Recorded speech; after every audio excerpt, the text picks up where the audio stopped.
In a new interview on PragerU, the In-N-Out heiress says that she closed the Oakland location because it was absolutely dangerous. We're going to look at the listing on the In-N-Out Burger building. It's on the market for $4 million. I mean, there's some crazy stuff going on here, and it's all crime-related Oakland. Let's do this. Here we go. So it was back at the beginning of 2024. In-N-Out shut down its very first location. This was a profitable location right off the freeway. It's got everything going for it, except it's located in Oakland, and that is not going well. Let's hear the owner talk throughout this interview, see what she says. Divisional managers, regional managers, and the VPs all come to my house for a lot of meetings. You really let them in. You let them into your heart, into your life. Yeah. Oh yeah. We're all tight. Yeah, it's interesting. How do you decide on growth? I mean, you have over 400 restaurants, and I know you just had to shut down one in Oakland, which I'm going to guess why, but I'm going to let you make a remark. But we're all going to guess. How do you make these decisions, whether to grow or to shut a store down? It was just absolutely dangerous. There was, out of 365 days, I think almost 300 days, there was some type of event, some type of thing in happening. Oakland. In Oakland. Yeah. Like what, robberies or violent? Car burglaries, violence, fights, theft, you name it. I mean, there was a lot. There was actually gunshot went through the store. There's a stabbing. A gunshot went through the store. Hey, but don't worry. Crime is coming down. It's coming down for the FBI staff. It doesn't matter if your store patrons, if your manager, if your employees, if the vendors of the food get killed, it's a no-go. And so even though this In-N-Out Burger was profitable, and by and large, it's a great location, except it's in Oakland. Yeah, this is the decision you have to make. We're shutting her down. Sad. There was a lot. And you've never shut a restaurant down before. No. So this must have been pretty huge, hard. It was huge, but we, for the safety of our associates, we just felt like this is not okay, So, and the amount of time it would take for the police to get there too, alarming. So on the positive note, we are very strategic. In-N-Out is conservative in a lot of ways when it comes to growth. And, my grandpa was all about owning versus leasing. My uncle was like, let's go, let's reach this many stores. So, I feel like I lean more with my grandpa and my dad with wanting to purchase. And there's times where we're like, okay, this is a great location. So it's split, we do both, but it's, there's new markets. I think it's a little bit deceiving because we've been in a lot of new markets recently. So people think we're just growing like crazy, but we're not growing faster. We're not, going, okay, we're just going to conquer America and put In-N-Outs everywhere. We're really, just starting to spread into other areas because they're close to other markets we're in. We moved to Oregon. So eventually we'll hop over the border right into Washington. Wow. Colorado was a big decision, but, it's going wonderfully. And the thing is really tied to where our trucks can reach because we deliver fresh product, every other day. Okay. I wanted you to hear that last part because In-N-Out Burger, I think they're in Southern Washington, and it's a big deal. I think they're in Vancouver, Washington, and the first In-N-Out Burger in Washington State, or it's proposed, something along those lines. But what I want to say about this and what I want to focus on in this podcast is that this was a profitable location. It's just that you take away everything, but its location in Oakland was firing. It was going. But you had so many burglaries. There was I watched a video of, people going to the very last day when this store in Oakland was open. and they were getting their, last burgers from, they've been going there since 2005 or whatever it is when this thing opened. And yet, as you go in the front door of this In-N-Out Burger, there's a big A-board sign that says, make sure your car is locked and do not leave any valuables in your car because there is a high likelihood that it's going to get broken into. I mean, I live in Seattle area. I live in Bellevue and I'm in Seattle all the time.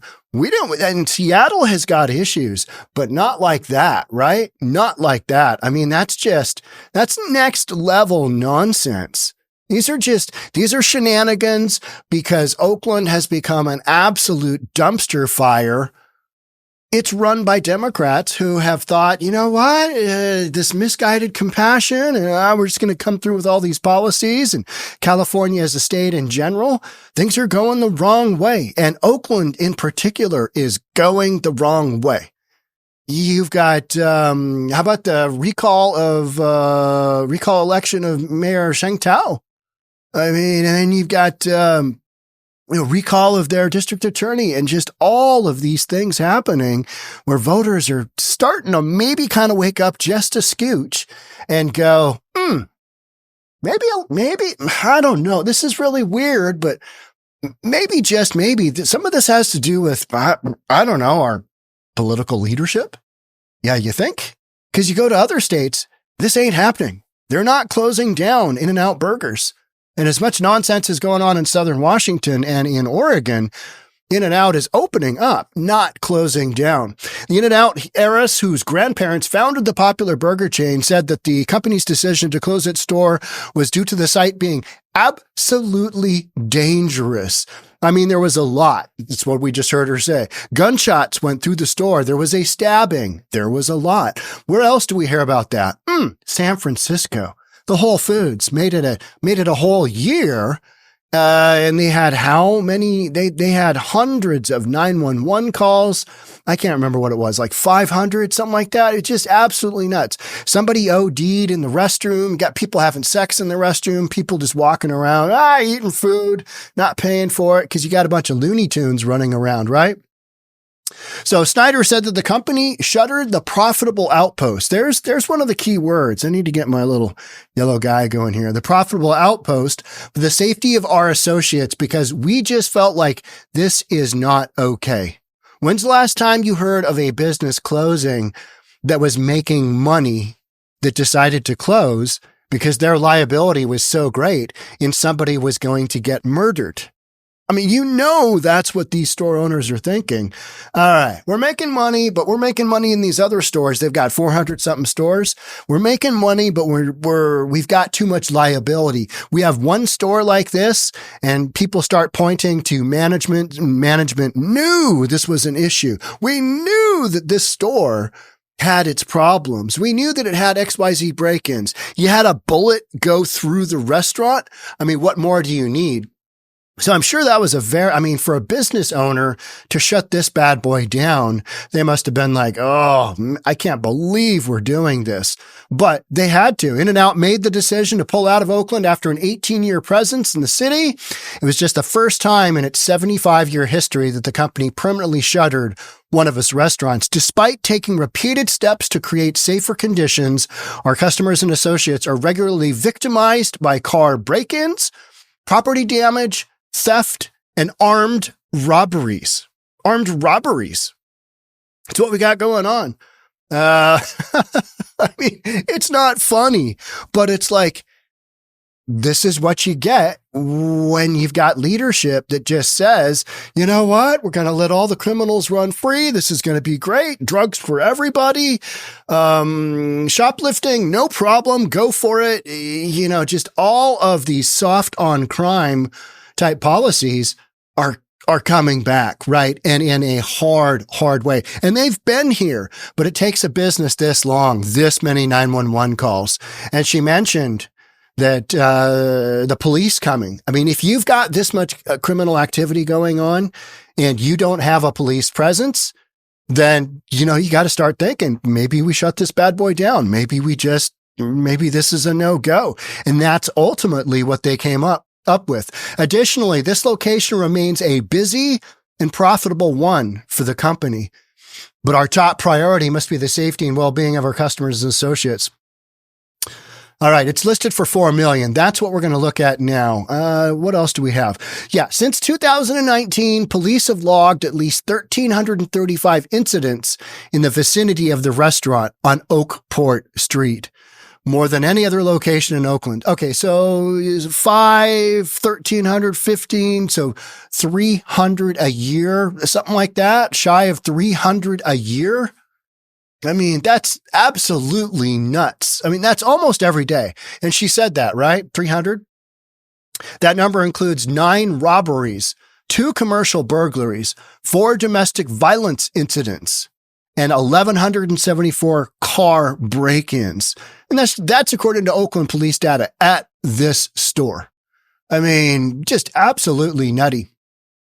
Let's go here, and no, that's not what I wanted. Here it is. So this building is on the market for, let's go here, and I'll give you a better chance to see it. All right. Nice looking building. I mean, this building's in great shape. Okay. We're going to go the real estate route right now, right? Former or still currently real estate appraiser, managing broker, owner of a real estate brokerage. Here you've got this is the 880 freeway. And here is your building. I mean, you want to talk about a location off of a freeway? You've got on-ramp and off-ramp to a major freeway right here. You've got freeway signage. People will go and buy, we'll stop off at In-N-Out Burger. You've got great location. I mean, freeway signage. And yet, you got to shut it down because there's so much criminal activity. It's not worth the liability of keeping it open. I mean, this is a real telltale sign. I mean, this is just absolutely nutty. Here you get an idea of kind of where this is. I think it's right here. Yeah, there it is. So you got Alameda right there, with its bridge, Bay Farm Island. A good location within this kind of commercial district, but this area has been just overrun with crime, hasn't it? So let's go. There's a couple of things. I want to just look at the listing and point out a few things for you here. All right. It's got a nice drive-through. 3,500 square foot building. You got an acre site. Going through kind of all the positives. $4 million is the list price. You know what the assessed value is? About $4 million. This makes no sense. It should be way, way over that.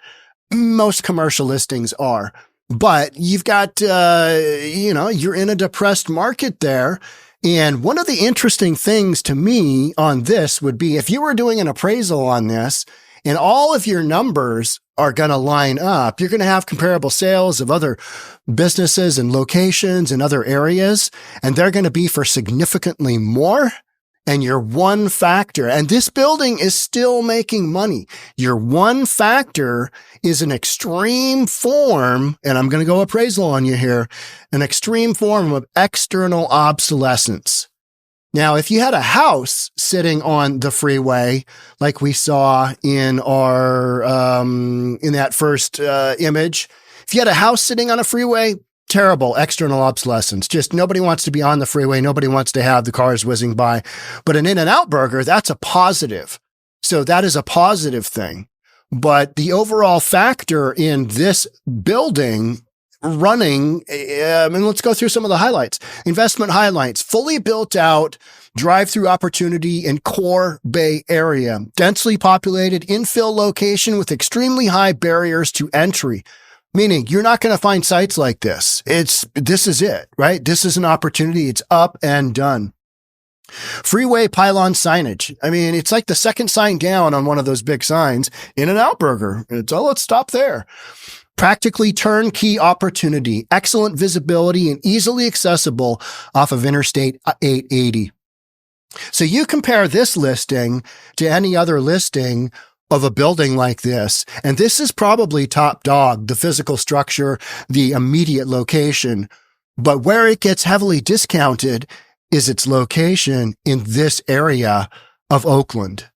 And that's why In-N-Out said, no can do. No can do. We've got extreme external obsolescence, meaning something outside of the immediate location that we can't control. It's like when you enter into an extremely high interest rate environment and prices drop. All right. You've got some of that going on. You can't really control that. And then prices start to move when things go up. But that's the entire market. This is specific to the Oakland location. Oakland is being discounted. And one of the things in real estate is you always hear, oh, you don't want to cite crime stats because then that's redlining an area. That is, you're blockbusting, you're redlining, all those terms people just throw out and they have no idea what they are. It just means based on racism that you're trying to discourage some people from living in the neighborhood. And then you're trying to encourage other people to continue living there or to purchase in that area. But what you've got going on here is specifically a crime environment. It's a criminal environment that is forcing these businesses to shut down. And this is a prime example of, even though it is still operational and it is still making money, you got to close it down. Well, why? Well, because they don't want somebody to get actually killed. They don't want somebody to get actually murdered. And so reading through this listing, I mean, it's a fascinating endeavor. And here are it's a fascinating example of, you've got political leadership that has absolutely taken this city sideways. And that is what's forcing real estate prices down like this, specifically. There's no, well, it could be this, well, it could be that. No, it's crime is high and there's not enough cops and the cops can't get there in time when something absolutely does go sideways because of all the shenanigans happening. A bullet going through the building of an In-N-Out Burger, that is a shenanigan. That is a shenanigan, is it not? Yeah. All right. There's a few more stats down here on this. This was, so back in January of 2024, that is when this In-N-Out Burger in Oakland decided we're going to close for good. And the building's still on the market. And I think it's been reduced. And maybe that's why, the next owner of the next business, what are they going to do differently from In-N-Out Burger, a big chain? 400 something franchises, or however are they all owned, corporate owned? I don't know much about In-N-Out Burger because we don't have any really here in the Pacific Northwest. When I go down to California or I think they're in Oklahoma City, but I'm just not a huge fast food guy. It's just not my thing. So there's In-N-Out Burger. I'm going to go there. Nah. Sonic Burger. I'd probably go there before In-N-Out Burger, but I'd give In-N-Out Burger a run. So there were some stats on this article that I'm going to scroll down to. Data released by Oakland police at the start of the new year showed robberies increased 38% from 2022. That's a to the moon stat, right? Burglaries jumped 23% year to year, and motor vehicle theft spiked 44%. 44%. And this is from 2022 to 2023. So you're already at these elevated levels, right? And then you are spiking from there even further up to the moon, I say. And, that's one of the reasons why you can't keep a football team, can't keep a baseball team. Oakland has gone just absolutely sideways. And it's because of political leadership, not only at the governor level, but at the mayor level, at the attorney general level, at all the levels, because of this progressive notion that, hey, criminal reform, let's go down that road and we'll just see what happens. Let's let homeless people live anywhere they want. Let's let crazy people live on our streets. Should work out. Drugs? Oh, it's all good. Let's just do a whole thing on drugs and, we'll decriminalize those because, this is going to work out great. Oh, wait a minute. We don't want to decriminalize that. Good Lord. The crime stats are going to the moon. We need to fast track backwards on that bad boy. And yet it's too late. It's too late for In-N-Out Burger here. Be really interesting to see what that building sells for. I hope somebody covers that, and I hope I get a ping when that happens. Workers at the Oakland's In-N-Out can either transfer to another company's fast food restaurant or accept a severance package. I mean, what a sad deal. Your In-N-Out burger goes because your leadership is so bad, has made so many poor decisions that this is where your businesses are ending up. Closed. Yeah. All right. Oakland, just dumpster fire. You know, one of the things I keep hearing is that Kamala Harris is going to run for governor of California. I hope she does. Not for you people in California. For your sake, I hope she doesn't. But for my sake, can you imagine the podcasts I would have? I mean, she was kind of relegated to a side position as vice president, but she gave some good material during and just talking points, because she's nuts. I mean, she is not electable. So whether or not she could become governor of California, I don't know. Newsom, he's got his eyes set on the 2028 presidential election. We'll just have to see how it works out. But until California, starts to look around and actually recognizes what their progressive leadership is doing to their state, to their cities, to their Oaklands, to their San Franciscos, to their LAs, until they realize, oh, hey, maybe this wasn't such an great idea going down these super progressive pathways. Maybe that's not the way to do this. Till that happens, I got podcasts for days. Thanks for being here. Catch up on the next one. Bye for now.